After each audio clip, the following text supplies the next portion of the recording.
Well, if you've ever considered a career in law enforcement, the deadline to apply to be part of Rochester's Finest is approaching. Along with noting key dates, there's a lot you can do now to prepare for the application process. Christine Wilson is the recruitment officer for RPD, and investigator Jackie Shuman is the public information officer for the department.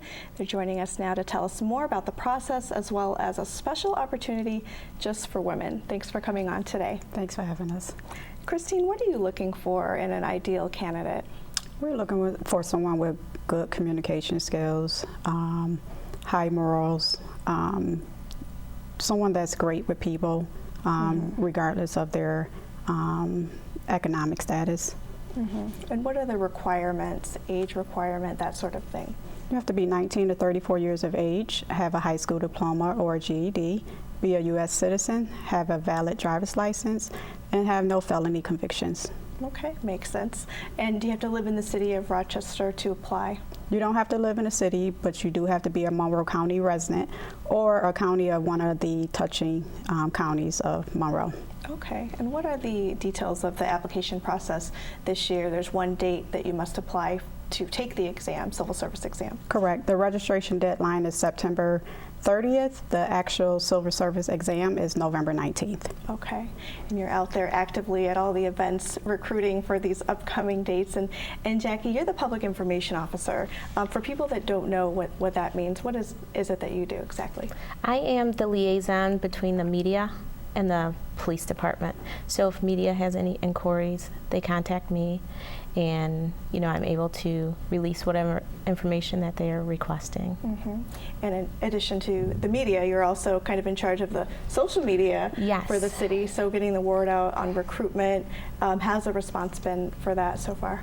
It was good. Whenever Officer Wilson tells me to put whatever out there, then I make sure I do it immediately, because I know that we need some good candidates. What should people know before they apply? They should know that this is a long process. Usually it takes about 12 to 15 months to apply to be accepted into the academy. And they should know that you have to have a made-up mind for this career. So if you're not for sure, maybe or maybe not, this is the job for you. So you definitely have to be certain, is this the career you want to take? You're going to have a lot of responsibilities placed on you, and you're going to have to be able to make the good decisions and be respectful and use good judgment out there. Sure. Jackie, what do you tell people that you encounter that are interested in being an officer? Well, I just want to make sure, like Officer Wilson said, that they're, people-oriented, that they can get along with people, that they can speak with people, because you're going to have people from all different types of situations, and you don't want to be judgmental, and you just want to be there because you're basically a decision maker for the people out there. That's what we do, is we make decisions for people that aren't capable of making some decisions, or they just need advice sometimes too. So they really call on us to help them out. Okay, so the first step is to apply for the exam, and then once you clear that process, what happens next? Depending on your score, you will be called to participate in our physical agility exam, which consists of push-ups, sit-ups, and a 1.5 mile run. Okay. So that will be the second phase of the hiring process. So the first stage is the written application. Correct. How can people prepare for that and the physical agility test? Different ways to prepare yourself. We offer free written workshops. Those dates will be posted on our website after the deadline, which is September 30th. Meantime, you can go to your local bookstores and purchase a police entry study guide exam booklet, or either you could check with your local libraries and see if they have any past civil service exams. And how about physical agility? And you went through the process yourself. Tell us about that. What happens there? Well, basically, we'll also have a workshop for the physical agility. Okay. You can also go on YouTube. We also show you how to demonstrate a push-up, the proper push-up that we're looking for, sit-ups, and you should be able to run the 1.5 miles. So depending on your age bracket. Okay. So in addition to the 1.5 mile run, what are some of the other exact requirements that you've got to pass during physical agility? Just the 1.5 mile run, the push-ups, and the sit-ups. And actually, we do offer free workshops for the physical agility portion of it as well. But that will be after you take your written exam. Okay. Now, for those people who have applied in years past and they haven't scored the way that they'd like to, what's your advice for them?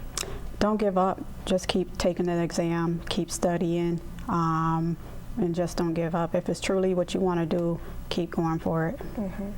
And do you have a certain number of applicants that you'd like to reach? Is there a certain capacity for the next academy class? There's no certain number that I would like to reach. I'm always trying to get the highest number from past exams.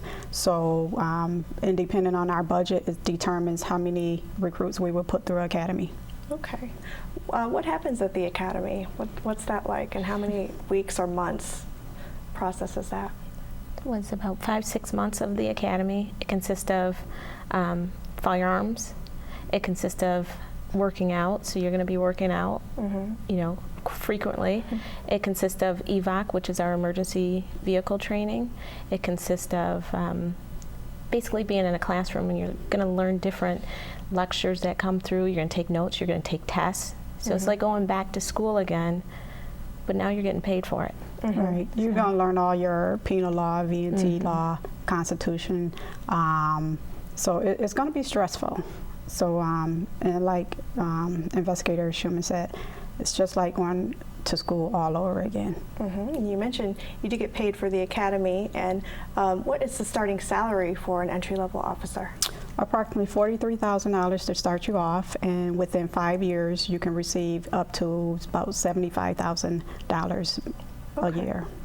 And what is the process for moving up in the ranks? Is it dependent on different degrees or experience in the field, or both? No, basically everyone starts off as a patrol officer. You have to stay in that capacity for 3 years, and once the department hold a promotional exam, either for a sergeant or an investigator, then you can apply and you can take that exam. And you will have to, it's a written exam, and it's just depending on your score with that, of how well you do, and there's other steps to that exam process. And you could become either a sergeant to move up in ranks, or you become an investigator. And that will go for the same thing for a investigator, not an investigator, a lieutenant and a captain. Okay. And Officer Wilson, you set up something that started last year just for women to kind of introduce them to law enforcement. Tell us about that, and is that going to happen again? Yes, a program that I developed last year was FILE, Females in Law Enforcement, and basically I created that program just because when I'm out recruiting, there's a lot of females that's very hesitant about becoming a police officer, and they have a lot of questions to ask. So this time this will give us a more one-on-one base with them and just try to answer all their questions and fears or anxieties they may have about being a police officer. Their fears or their questions that they ask you? The danger of the job. You know, they're not for sure if they're able to do it. What would you say to the danger of that? Do people ask you that? They do, and there's dangers, I would say, in every job, you know, but ours is, you know, more common. Lately, we've seen it in the news, but our training is one of the best. We constantly have in-service training for our firearms, which in the academy I struggle with firearms, but I have remedial training just to build up my confidence, because I didn't have a background for firearms. So just to be brought into that, I was intimidated by it, and it was unknown to me what to expect with a firearm, and then just to hold one. So, you know, I think sometimes when they see that and can they pass it? Yes, you can. If you're really set on this career, it's going to work out for you. So walk us through the day at FILE. What happens there? So at FILE, it's going to be September 24th on a Saturday, and we're going to start off with just an introduction of the program. We're going to start off as if you're coming to get hired. We're going to tell you what to expect during their background process. We're going to speak about community relations, and then we're going to have other female instructors talk about firearms, scuba, K9, mounted, you know, different units, specialized units within our department. I had female officers come and give a presentation about those units, because once you become a patrol officer, after 3 years, you can go into one of those specialized units.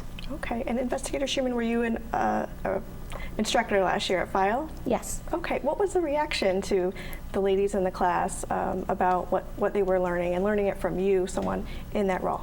Well, I think they saw themselves as, I can do this, once they saw us, and then when they would pull us aside during a break and just ask questions. And I think it was just the reality of saying, I can do this.